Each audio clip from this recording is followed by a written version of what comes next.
Good morning, everyone. My name is Camille Sinclair, and I'll be your moderator for today.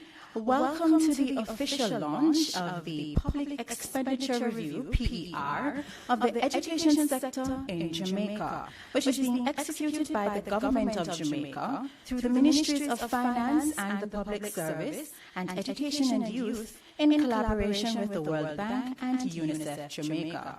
This public expenditure review analyzed the adequacy, efficiency, and quality of public spending in education in Jamaica.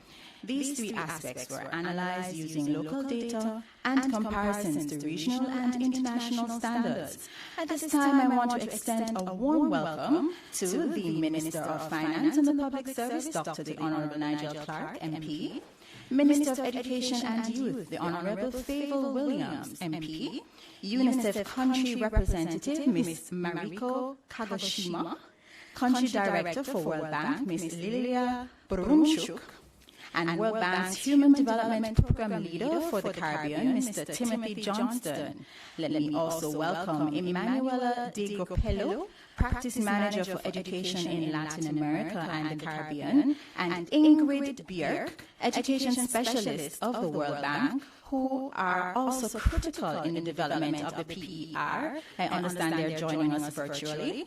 And the media, other specially invited guests, or other guests join us virtually. We are streaming live on the Ministry of Finance's website, as well as Facebook, YouTube, along with JIS and PPCJ. So welcome to those of you who are joining us today. Our first speaker is Ms. Mariko Kagoshima, UNICEF Country Representative, who will deliver her remarks. Mariko Kagoshima has served UNICEF for over 20 years in various capacities, including UNICEF Deputy Representative in Honduras and Guatemala, where she was responsible for the overall management of UNICEF's programs. Prior to that, she worked in UNICEF Uganda, Angola, Afghanistan, and Mexico. Please make her welcome.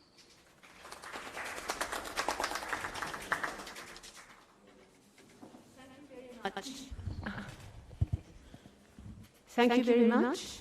Good morning, Dr. Honorable Minister Nigel Clark, Honorable Favour Williams, our colleague and friend, Lillian, of the Director of the World Bank.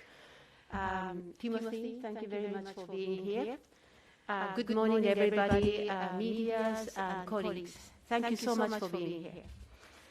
Today, Public Expenditure Review meeting, dissemination. So today's public dissemination of the Public Expenditure Review on education is a significant moment that demonstrates the value of partners coming together to achieve tangible results, especially for children and their families.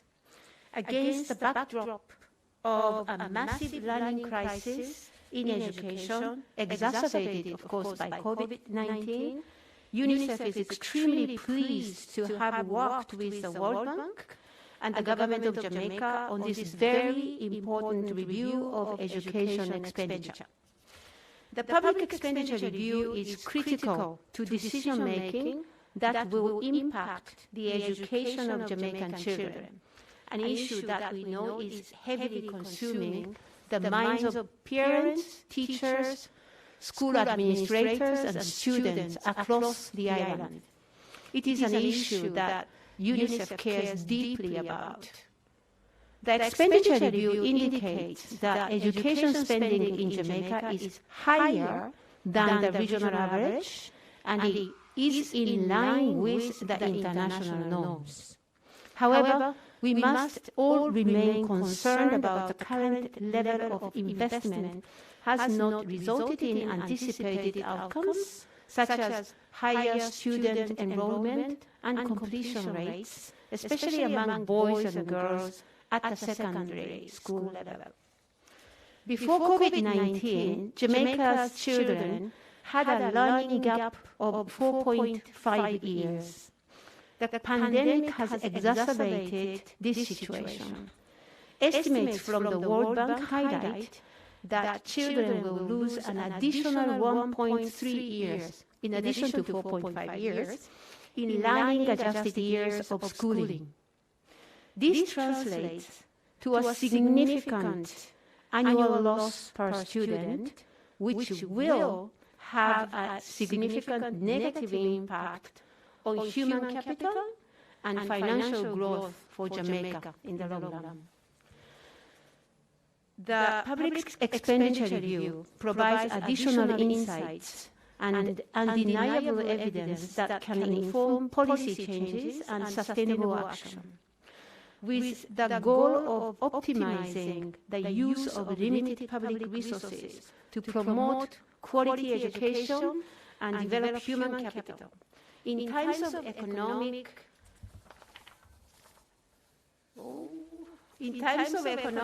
uncertainty, Jamaica is constrained to significantly increase public spending for the education section. However, this review identifies relevant areas to achieve efficiency gains that can lead to greater education outcomes for the country. The review calls us all to an urgent action, reminding us that if we fail to act now, our children will bear the burden for years to come.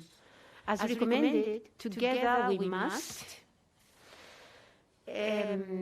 examine a way to increase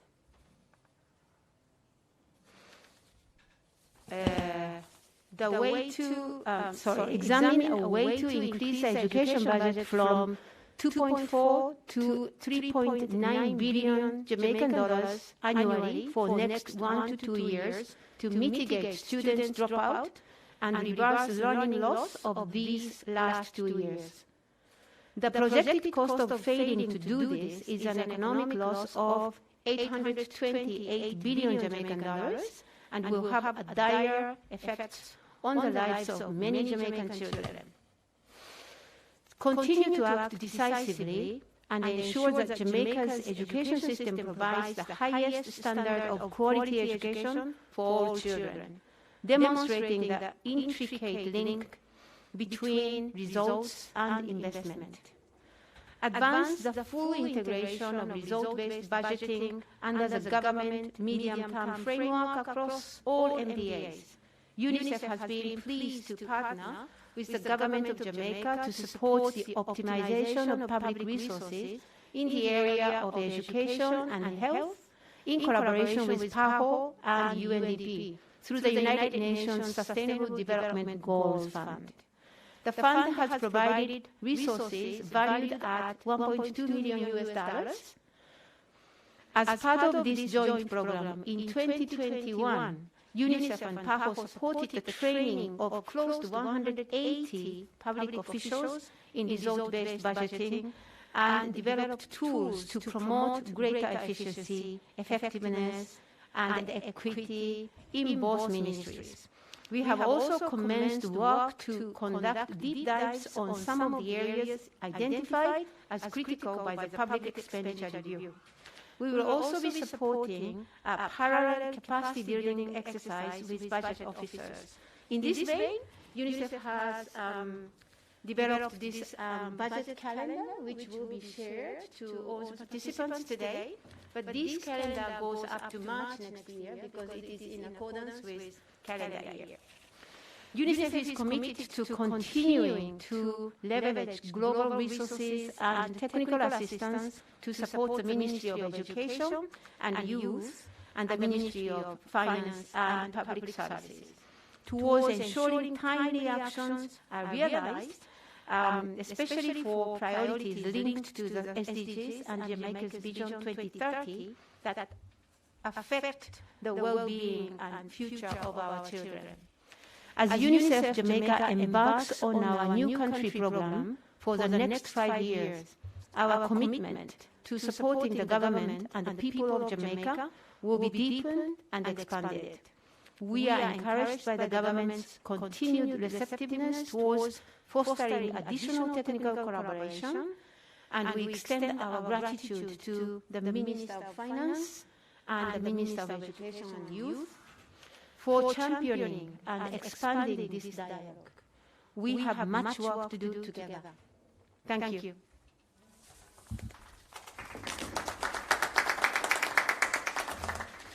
Thank you so much. That was Ms. Mariko Kagoshima, UNICEF Country Representative, delivering her remarks.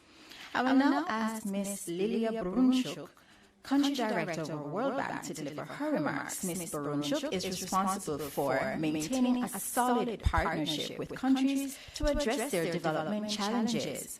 She has strong and diversified World Bank experience in leading teams and complex operational and corporate assignments, such as regional and country strategies, World Bank's operation simplification and coding reform. She has extensive experience on leading policy dialogue with governments on various aspects of development. She led the preparation of the first World Bank regional strategy for Central Asia.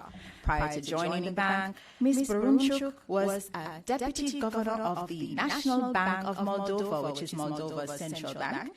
In that capacity, she worked on the establishment of a regulatory framework for the foreign exchange market, reform of banking supervision, and bank restructuring. Please make her welcome.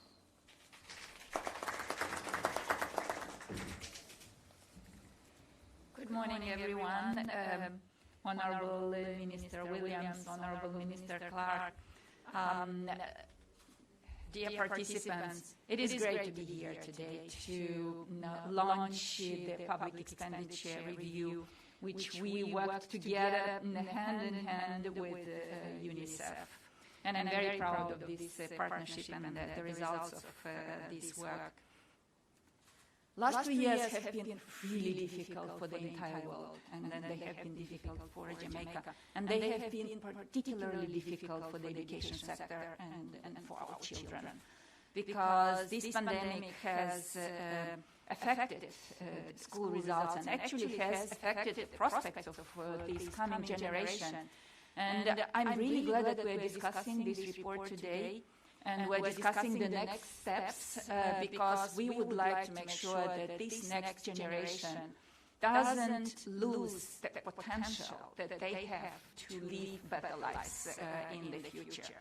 And I think this public expenditure review, which started before the pandemic, but it was finalized during the pandemic and takes into account the difficulties encountered by the countries during the pandemic, is providing some very good recommendations on how to improve the education sector and how to make sure that the future generation of Jamaicans have the possibility of prospering in their lives. I was very happy to see that the government has included some of the key recommendations from this report in its Reform of Education in Jamaica 2021 report. We always are very happy when the governments find the analytical work and analysis that we're producing useful and incorporate it in their own work. And I also would like to commend the government for its commitment to establish a monitoring and oversight committee to ensure the implementation of the recommendations of the report prepared by the Task Force on Education Reform. The World Bank's support will not end here. We already started working with the government on preparing a new project on education, and this project, I hope, will support building resilience and help prepare the Jamaican students for the 21st century. The work on the project is ongoing, and the design of the project and the focus, the concrete programs that will be financed by the project are still being developed during the preparation stage. But some initial areas that the project will focus on are to improve the access to quality education in priority areas such as skills, particularly science, technology, engineering, arts, and mathematics, so-called STEM. and also in aligning the needs for skills for the modern labor market. This will also be achieved through looking at the infrastructure, improving the infrastructure, and making sure that the conditions in the education sector are conducive to learning. I would like to congratulate all of us again, and I look forward to us cooperating in this very important area in the years to come. Thank you. Thank you so much. That was Lilia Baruncho, Country Director of World Bank. Next, we will have a presentation by Mr. Timothy Johnston, Human Development Program Leader for the Caribbean, World Bank. Timothy Johnston joined the Latin America and Caribbean, or LAC, region in May 2018 and relocated to the Haiti country office in September 2019. He previously served as Human Development Program Leader for Southeast Europe, based in Vienna, Austria. He has wide experience in the World Bank, working on health and human development issues, including field assignments in Cambodia and Burkina Faso, and has worked in a wide range of countries in East Asia and Africa. Please, let's make him welcome.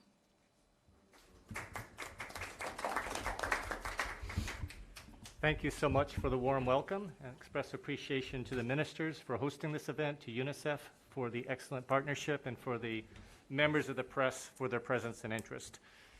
One brief update on my biography is I, in fact, relocated to Kingston on February 1st. So I'm very pleased to be here and have the opportunity to follow up with the government partners and others on this important report and the recommendations. So I am presenting to you the work of the Public Expenditure Review. It was a partnership between the World Bank and UNICEF. I should note that although I played a key role in supporting the team and coordinating the report, the lead author was Ingrid Bjerke, who's connected online. So there was a strong technical team behind this report, but I had the pleasure of presenting the main findings to you now. First slide. So first, I'll provide some brief context. The first message is that human capital is very important. It's important for economic growth. It's important for creating more and better jobs and increasing incomes for families. And it's important for reducing poverty and inequality. But in that context, according to the World Bank's Human Capital Index, a Jamaican child will only be about 53% as productive as he or she would be if they had had complete education and full health care. And that's somewhat lower than the average for the Latin American Caribbean region and somewhat lower than other comparable upper middle income countries. And what that means is that even though a child on average finishes about 11.4 years of schooling by the time they reach their 18th birthday, if you factor in what they actually learn during those years, it's only equal to about 7.1 years. So that's where that learning gap is coming from. And in addition, because of the COVID pandemic and the school closures, that learning gap may have actually increased and may now be only about 5.8 years equivalent schooling. So it's an important challenge that is facing the government and the people of Jamaica. And of course, Jamaica is facing multiple challenges of recovering from the COVID-19 pandemic, restoring growth, reducing fiscal deficits, but also improving both the quality, efficiency, and equity of services. So let's go to the next slide. Because this is a press briefing, I'm going to start with the headlines. I will give you the main findings, and then I will present some of the evidence that led us to those conclusions. So the first finding is that overall, if you compare with other similar countries, the level of spending on education in Jamaica has been adequate. Although, because of the COVID-19 pandemic, there are going to be additional costs and burdens on the sector that will need to be addressed to help children catch up, particularly in the next 2 years or so. And second, even though the level of spending has been relatively high, this has not resulted in the same level of learning outcomes. And that suggests that there's room to improve the efficiency of spending. And then our next recommendations look at some of the areas that you could improve that efficiency. The first would be better allocation or reallocation of spending across levels of education, from preschool to tertiary. And broadly, we find that compared to other countries, Jamaica is spending less on preschool education and more on tertiary than similar countries. Next, if you compare the percentage spending on teacher salary to other countries, Jamaica is spending somewhat more of their total budget on teacher salaries than other countries. And so there may be some opportunities to improve some efficiency there. One, if you look in detail, you can see there's an unequal distribution of teachers among schools, both in terms of the number and their qualifications. Second, there can be improvements in the quality of teacher training. Third, there may be ways of improving the efficiency of the use of classroom time. And then finally, you of course have a big challenge with the migration of teachers outside of Jamaica. Next. In terms of the overall spending on capital, infrastructure, it's somewhat low compared to the needs, but there may be opportunities to improve the school network. And in general, if you look at how pro-poor spending is, the government spending on preschool and pre-primary education or primary education generally benefits the more poor families, whereas tertiary spending is more likely to favor better off families. And households are still spending a lot of their own money on education. There is a very important school feeding program in Jamaica, but it doesn't reach all of the vulnerable students, and there's still some students that are from the better off families that are benefiting from this program, so there may be a way of improving that. And there may be ways of also improving some of the other kind of fees and costs that parents pay at the secondary level. And then finally, there may be ways of making a more efficient allocation formula of financing schools to balance things out. Now I'm going to go to a little bit of the detail of where we came from these findings. So first, the first graph shows you, with Jamaica in the red, if you compare government spending on education as a percentage of GDP or gross domestic product compared to the overall economy, Jamaica right now is about the average compared to most countries, and in fact is somewhat higher than most of its comparable Caribbean countries. But if you then look at the efficiency, the outcomes of education, if you compare the learning adjusted years of schooling with the level of spending, you can see that Jamaica in the red dot on the right is somewhat below the average that you might expect. And that gives you about a 10% gap between what you'd expect of the learning levels based on the level of spending and the amount of learning that children are actually achieving in school. Next slide. Now, very important achievement for Jamaica is you have almost universal access to education up to the age of 16. It's almost 100% enrollment. But then you can see there's a gap and a fall off after age 16 with a sharp drop in enrollment. And that decline is much higher among boys than girls. And if you look at the next slide, it tells you the reasons for children not complete, no, sorry, to the right side, back to the previous slide. Thank you. So on the right side of the slide, you can see the first group gives the reasons for dropping out of school, with the lack of interest in school being an important reason, but also other factors like family problems. And if you compare the reasons females or girls compared to boys drop out, the biggest reason for boys dropping out is lack of interest in school, and the main reason for girls dropping out is pregnancy. And of course, about twice as many girls drop out as boys. So you do have an important challenge to address there. Next slide, please. Now, if we then compare the quality of learning of Jamaica to other countries, the World Bank has developed a system for comparing the learning outcomes in a country with others, with a standard scale from about 200 to I think 600. And you can see Jamaica, compared to other countries in the region in the blue, is fairly low compared to other countries in this overall standardized learning outcomes relative to other countries in the region, and certainly other upper middle income countries. And as been already said, what this means is that even though you finish on average 11.4 years of school, it then adjusts to the equivalent of only about 7. And then, as I said earlier, this does result in a learning gap due to the COVID-19 pandemic that does need to be addressed. And this is an estimate, again. This would be the gap if there's no mitigation measures. So this is not for certain, but this is what could happen if there's no additional effort made to address that learning gap. Next, please. Another question we ask when we look at in a public expenditure review is the equity of spending. How does it benefit the poor equally or better than it benefits the better off families? And so if we look at equity, we can see that broadly speaking, that spending on the pre-primary levels and primary education is in general pro-poor, and you can see that's the lower side of the graphs, but or they're above the curve on the right.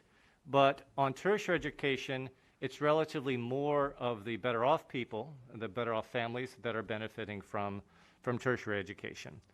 And you can also see on the left side that part of that reason is because the less well-off families, the poorer families, are less likely to attend tertiary education, therefore less likely to benefit. And so that's a lot of what's driving these results that you see. Next slide. Next slide, please. Thank you. And then even though education is in principle free, the cost of attending school is still significant for many households. And you can see here that we use some poverty or household survey data to look at the allocation of expenditure. And you can see at the different levels, the graph on the left shows the estimated share of household expenditure at different levels compared to the level of government expenditures. So at the pre-primary level, partly because it's largely private in this country, households are spending more on pre-primary education than the government. Whereas at the higher levels, it's still more spending by government, but the households are still spending. And then I mentioned earlier this issue of the distribution of school feeding programs. We know school feeding programs are very important for helping kids stay in school and giving them good nutrition. But you can see if you compare the percentage of the poorest, the poorest households, the poorest fifth of households compared to the next fifth in the middle, more of the poorest households benefit from school feeding, but there are still children in the better off families that are benefiting from school feeding programs. So you could improve the targeting of this program, still have the same impact, and not spend more money. Next slide. So here we'll provide a few more detailed recommendations. So the first area of recommendation is recovery from COVID, including addressing the learning losses from COVID. So on the first recommendation, to one, reduce the risk of student dropout and to reverse learning losses, which has potential cost of between 2.4 and 3.9 billion Jamaican dollars annually for the next 1 or 2 years. So there is immediate cost there, but our team estimated that the cost of not doing anything in terms of the lost revenue from these children or these as they become workers later would be almost 8.28 billion Jamaican dollars. So relative to the cost of not doing anything, it would be a good investment. And so there are some very specific measures that can be taken. That includes supporting the health and safety requirements for safe reopening of schools, campaigns to encourage re-enrollment and outreach to get kids back in school, targeted financial support for children most at risk of dropping out, and other programs to reduce dropout, and also to support teachers to mitigate those learning losses. And so they can tailor what they do in the classroom to what each student actually needs. Next. Next, there's an opportunity to improve the tertiary education spending and the quality of early education spending, and these two would balance out. So I think the next real step is to explore in more depth what is driving this somewhat higher expenditure on tertiary education, and what would be some targeted measures where you could maintain the quality, maintain the equity so that low-income families, students still have a chance to go to college, but also improve the efficiency of the spending and reduce the cost. And then there may be opportunities to reallocate some of these spendings to support early child education, which we know is critical for improving education outcomes. Then, of course, some measures to tackle school absenteeism and reduce dropout. Some of these are detailed there. And then we say, when you look at the details on school network, because particularly some of the rural schools have a lot more teachers per student than some of the urban schools. there may be opportunities to what we say optimize the student network. So you have a good balance between the teachers and students, both in the urban and the rural areas. This can take some time, and it takes some study, but many countries have done this successfully. And with that, that covers our main recommendations, and I thank you for your time and interest.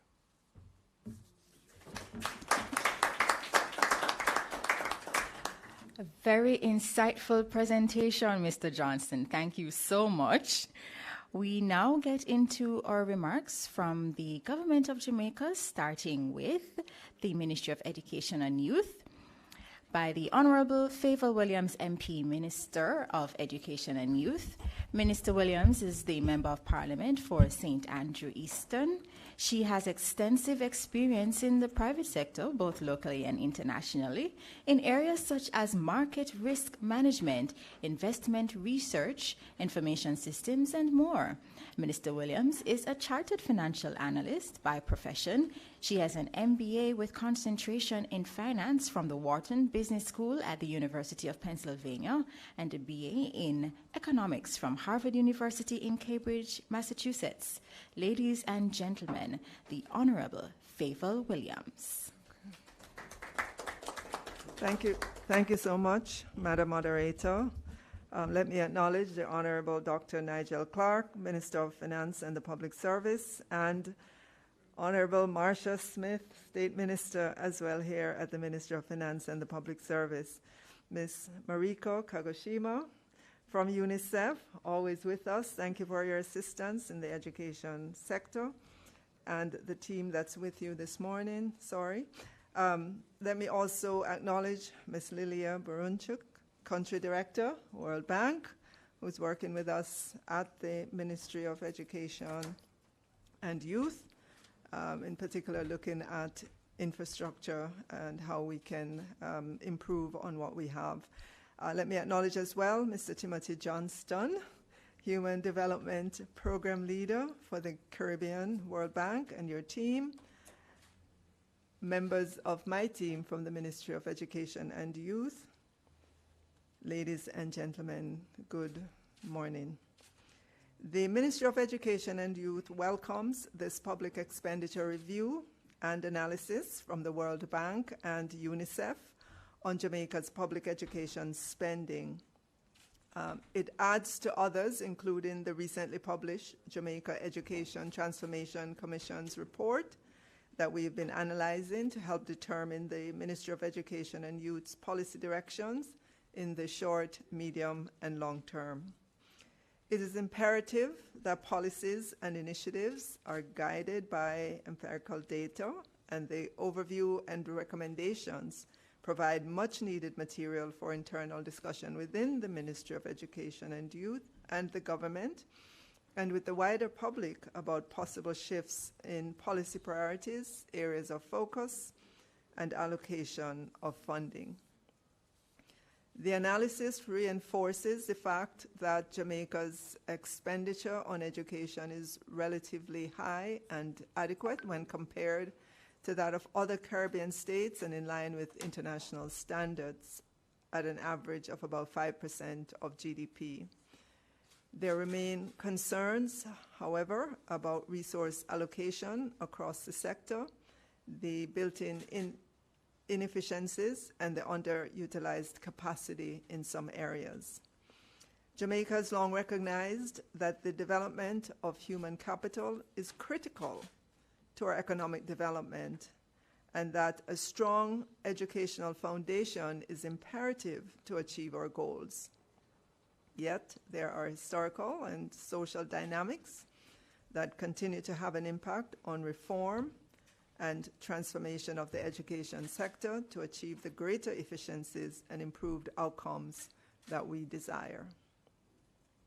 We recognize and appreciate that quality assurance at the primary and secondary levels must also be revisited with the aim of improving the quality of pre-service teacher training with greater focus on practical experience, improvement in the in-service teacher training program to enhance teaching effectiveness, and including specialized training for school leaders.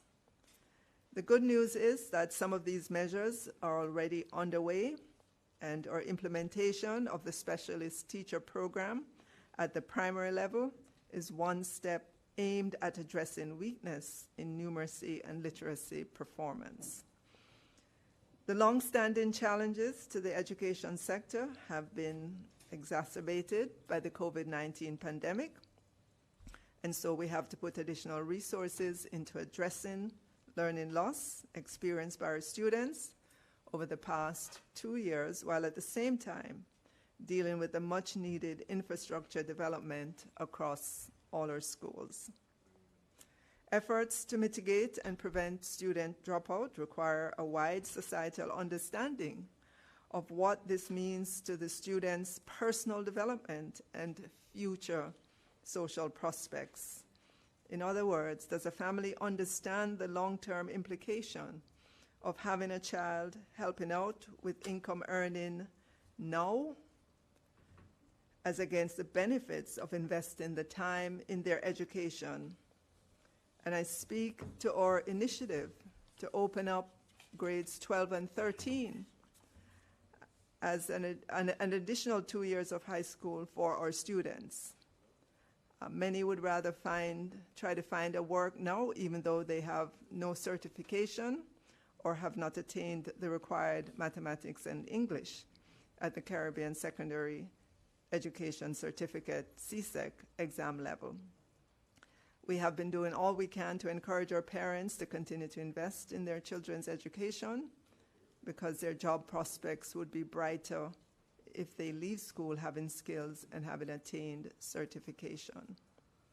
Additionally, we have efforts underway.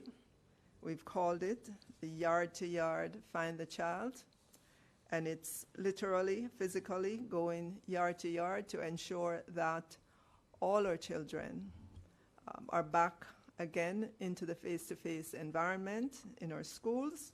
We know that during the pandemic, there were a number of students who were not engaged on any of the platforms that we had, and so our efforts now are to get them back into the face-to-face environment, and we have begun to have success with this as we look at the numbers on a week-to-week basis in terms of the attendance. So that is something that we will continue until we are back up to full attendance in our schools. So the Ministry of Education is clear, the government's objectives are clear, that we must invest in education to serve as the engine of human capital to drive economic growth. Collectively, our success is dependent on an acceptance and belief in the centrality of education for students and the nation, a focus on building teacher and leadership capacity to deliver reforms at the school level, and a culture of continuous improvement that benchmarks educational practices against the best in the world. I recognize that we do have a lot of ground to cover, and this report will help us to contextualize the decisions that we have to make. Thank you very much. Thank you, Minister Favour Williams, reminding us that we must invest in education, and I'm sure the parents and the students, the kids, they're very happy to be back in school, seeing all their friends, and, you know, the parents getting a little break from having them at home. Next, we'll have Dr. the Honorable Nigel Clark, MP, Minister of Finance and the Public Service. Minister Clark is Member of Parliament for St. Andrew Northwestern. He has served as Ambassador of Economic Affairs when he represented Jamaica's interests with multilateral institutions, and as a Senator in the upper house of the Jamaican Parliament. Minister Clark's public sector career also includes service over various periods as Chairman of the National Housing Trust, Chairman of the Port Transport Authority of Jamaica, Chairman of the Heart Trust and Director of the Bank of Jamaica. Minister Clark has also been an active social entrepreneur, where he is the founding chairman of the National Youth Orchestra of Jamaica, an NGO that operates music for social change programs at 8 centers in Kingston and Spanish Town. Welcome, Dr. the Honorable Nigel Clark, DPhil, MP. And you really, I hope I don't need an introduction in my own ministry. But Minister of Education, who's a former minister in the Ministry of Finance, Minister of State in the Ministry of Finance, Country Director for the Caribbean at the World Bank, Country Representative for UNICEF, Human Development Program Lead for the Caribbean, members of the Ministries of Finance and the Ministry of Education, members of the media, ladies and gentlemen, good morning. I got it all, right? Yeah. Got it all. Yeah.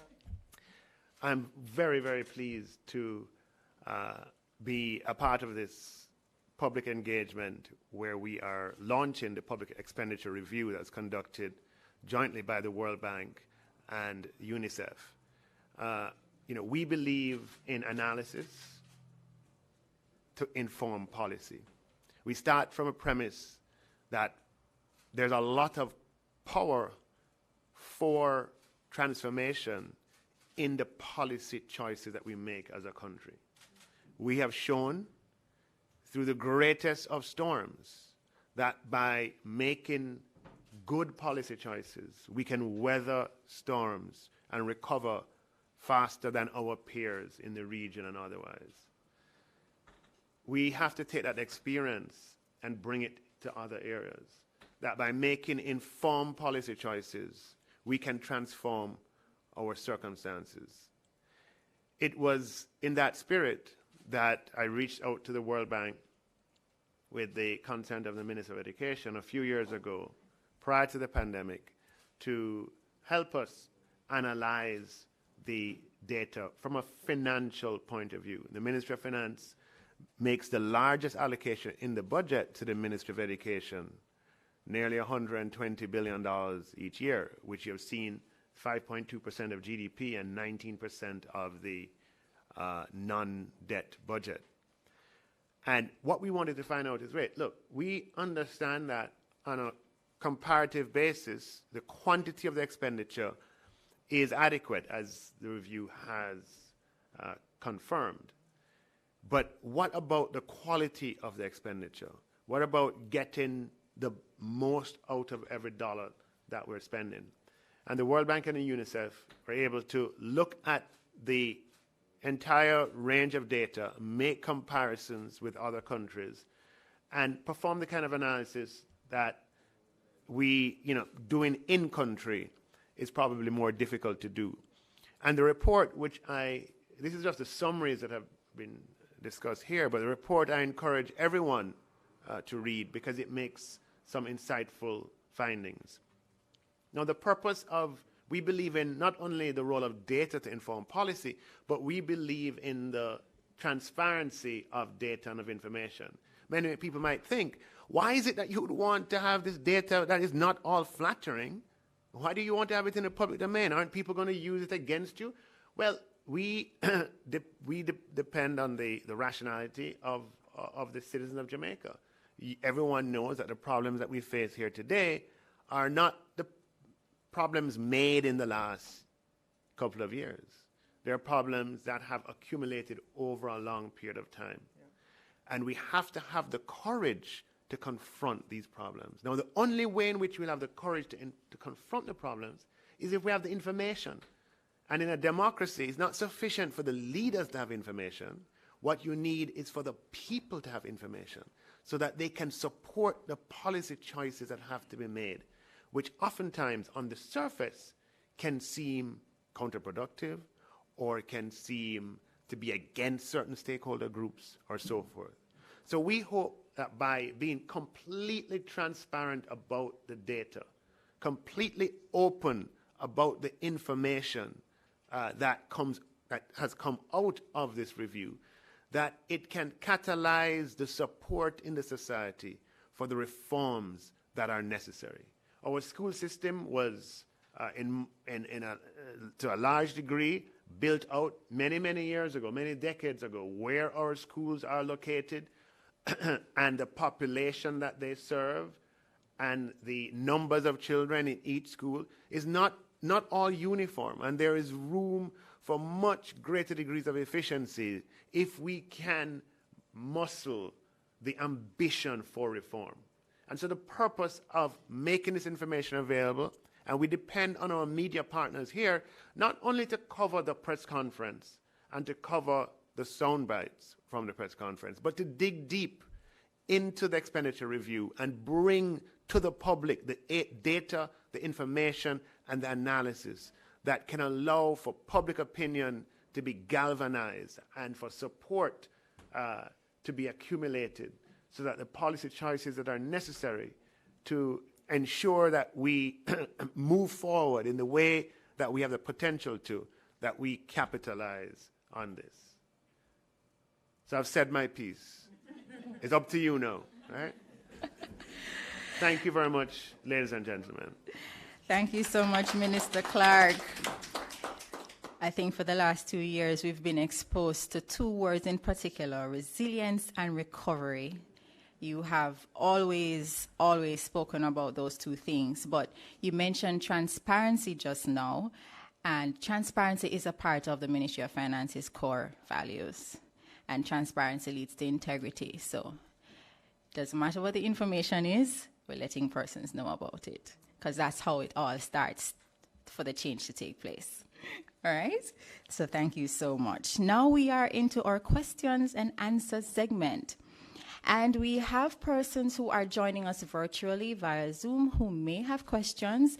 We ask that you use the raise hand feature and wait to be acknowledged or identified, and then you'll get a chance to ask your questions. We also have members of the media who are joining us via that platform and persons who are here physically with us from CVM and Gleaner, I understand. So I'm going to allow our first question to come from a former representative of the National Secondary Students Council, Miss Anna Robinson.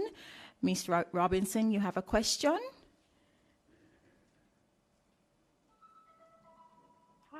Yes, I do. All right, firstly, I'd just like to thank the World Bank, UNICEF, and the government of Jamaica for the information which they shared earlier, such an exceptional expenditure review.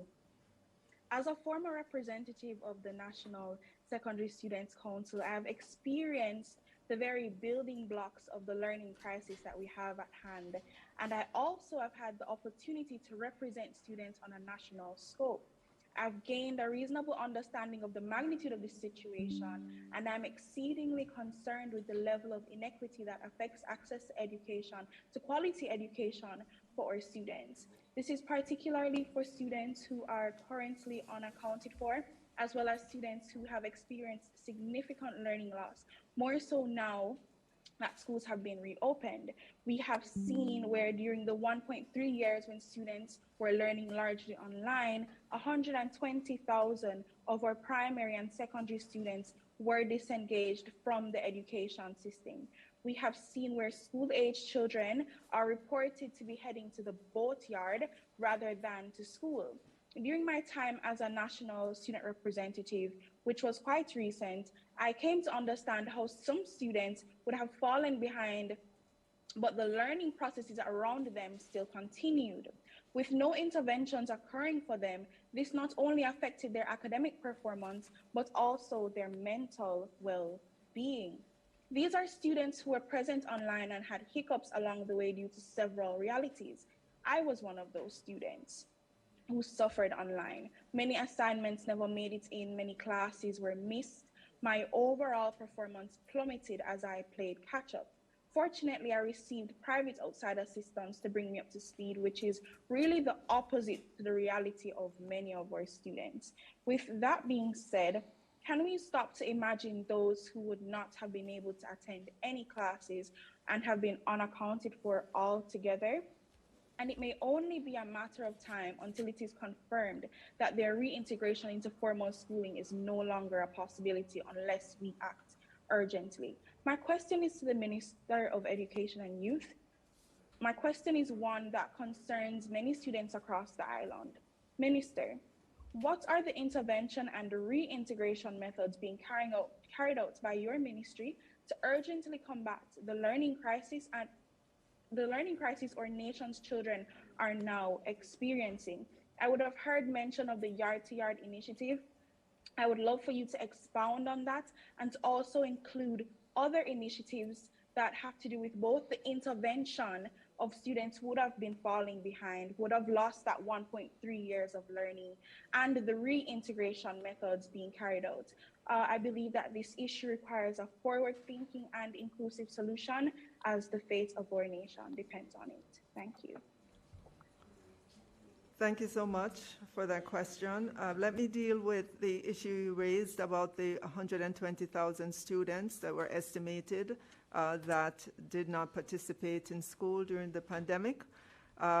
Through efforts at the school level primarily, we are now down to about 90,000 students, and of that, the schools are in touch with 50,000 in terms of their whereabouts, and in terms of the other 40,000, we are beginning to see more of them back in school. So we have been working on the students who have not been engaged using a number of different initiatives to get them back in school. And you're asking about some of the initiatives that we are employing currently across our school network. And, I asked my team to itemize all the things that we're doing. And we have a number of initiatives, and I'll just run through them quickly.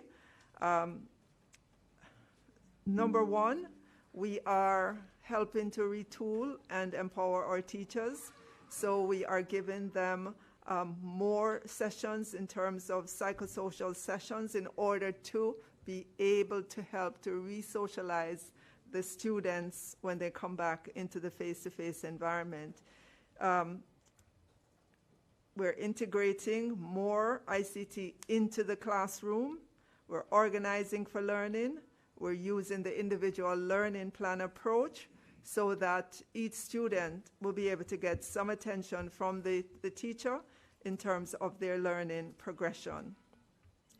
To the best of our abilities, we're providing learning resources for teachers and students to include for our teachers lesson plans, teaching aids, televised or recorded lessons to help them in class.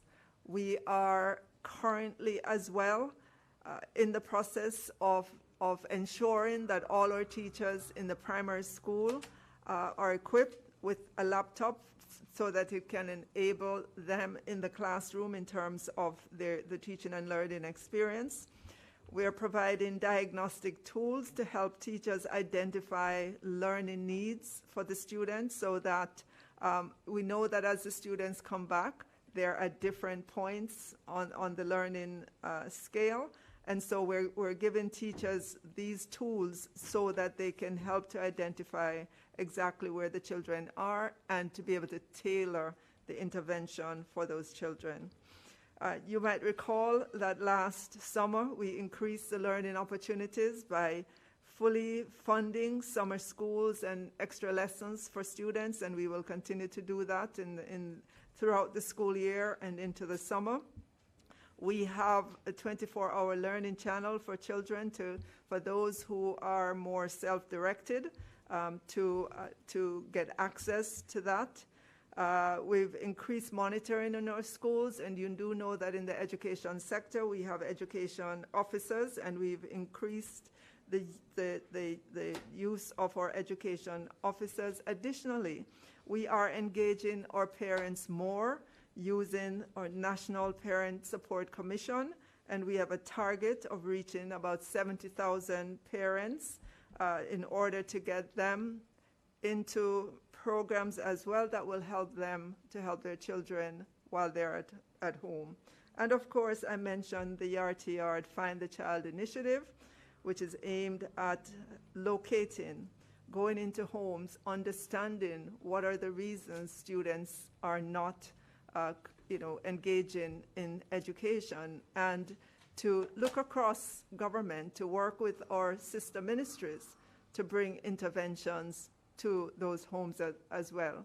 But we need to find out the information in order to take the right steps. And by that I mean, when we go into homes and we ask the questions, we may find out that a child isn't attending school because of, needs for lunch money, bus fare, uniforms, whatever it is. If we have the information, we are better able to target our intervention. So all of those are happening now. We do collect information on a weekly basis, so we're able to monitor the attendance across our schools. And again, I know that there is a significant effort going on at the school level to reach out and re-engage our students, and then once they get them into the classrooms, to begin the re-socialization of those students to the face-to-face environment. Thank you so much, Minister Williams. Rihanna, thank you so much for your question.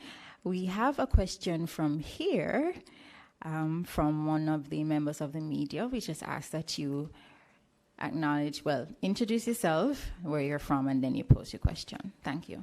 I'm Janelle Powell from CVM TV.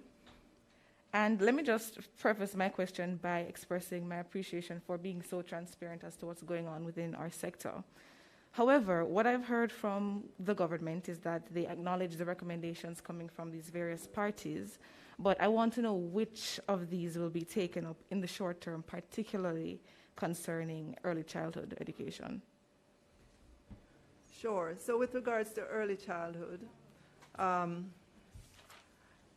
what we recognize is that government needs to have a bigger presence in the early childhood sector. Currently, there are well over 3,000 early childhood institutions. And if you look at how many of those are funded by government, run by government, it's probably about 10%.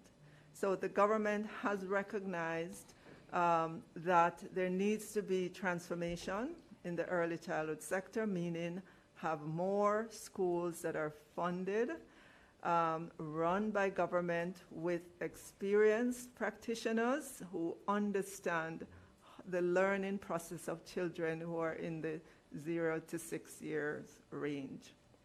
And so there are 2 initiatives underway. One is to transform, modernize, get more schools within the government's portfolio, more schools funded and run by government, to ensure that the existing practitioners in early childhood become trained so that they can, perform at a higher level. Currently, the government does provide some subsidy across the sector for basic schools. I think, it supports teachers in basic schools, even though basic schools are private institutions, but the government has taken that step over the years. And then additionally, we will ensure going forward that the age for assessment is done in all our early childhood institutions. And the importance of that is, on a child reaching 4 years old, you have this diagnostic testing or assessment that's done of the child. We did that in 2019. The pandemic years, it didn't happen during the pandemic years because you had to be in school to get it done. So that's something we're going to focus on to ensure that we get it done annually, because what that will tell us is exactly where on the learning scale that 4-year-old is. And so we can use the next years, age 5 to age 6 year to make the intervention. If you look at the data for 2019, what it showed us was that almost a third of our students at age 4 had issues with numeracy and literacy, and they had behavioral issues. So knowing that information early will direct us in terms of the intervention that we need to make so that when that 6-year-old shows up at primary school, they are ready for learning at primary school. So that's where our focus is in the early childhood sector. Okay, thank you. Thank you so much for your question. I understand we have another one from the Gleaner. Good morning. My name is Jadana Murphy. In its recent report from the Jamaica Education Transformation Commission, they said Jamaica could benefit from taking lead for the NSTA Trust to more formative levels of the education system. Will the ministry be undertaking this recommendation, and what is the timeline? Okay, so you might have heard the Prime Minister talk about the report when it was launched. And in particular, he did indicate that the Commission would be doing follow-on work, doing exactly that, looking at the Heart Trust NSTA and its spending, the allocation, and what it has been doing over the last many years. So we await that study that the Prime Minister would like coming out of this, and then that would point in terms of the direction we should go. Thank you. Thank you so much. I don't think we have any more questions. I think you guys have covered all the bases.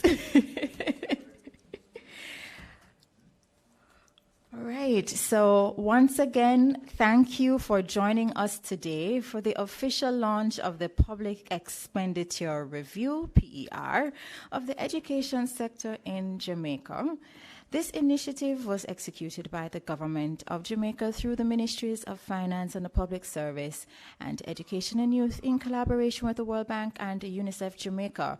Today we heard from the Minister of Finance and the Public Service, Dr. the Honorable Nigel Clark, Minister of Education and Youth, the Honorable Favour Williams, MP, UNICEF Country Representative, Ms. Mariko Kagoshima, Country Director for World Bank, Ms. Lilia Burunchuk, World Bank's Human Development Program Leader for the Caribbean, Mr. Timothy Johnston.